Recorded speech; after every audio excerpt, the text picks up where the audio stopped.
সেখান থেকে বিপুল পরিমাণে অস্ত্র সংগ্রহ এবং পরবর্তীতে হেলিকপ্টার দিয়ে গোলা বারুদ মারার পর মন্টু ভাইরা সরে যায়। আমরা সেখানে ছিলাম।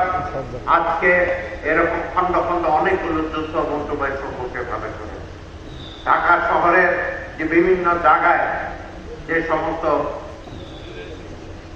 গেরিলা যুদ্ধ হয়েছে তার মূল ফ্রন্ট পেজে মন্টু ভাই ছিল। আজ মন্টু ভাইয়ের স্মৃতিচারণের জন্য আজকে আমরা এখানে উপস্থিত হয়েছি।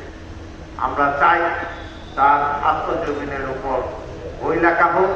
আমরা চাই আজকে যারা বাংলাদেশের রাজধানী ঢাকা আর ঢাকা থেকে সারা দেশ নিয়ন্ত্রণ করে সেই ঢাকা শহরের গেরিলা বাহিনীর প্রধান তাকে একটা খেতাবও দেওয়া হয়নি বীর প্রতীক, বীর উত্তম। এর থেকে মর্মম এবং বেদনাদায়ক কিছুই হতে পারে না। আপনারা কি এটা স্বীকার করেন? আমি কারো নাম বলবো না কে কি পেয়েছে।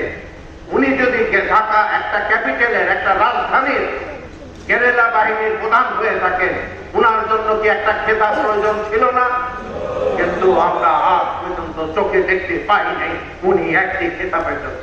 উনি যা করেছেন দেশের জন্য, জাতির জন্য, সমাজের জন্য, মেহনতি মানুষের জন্য এবং কিছু শ্রমিক যে সমস্ত মানুষ রয়েছেন তাদের কল্যাণের জন্য উনি বলেছি তো, উনি ডান হাতে করেছেন, বা হাতে সাক্ষী রাখেন নাই।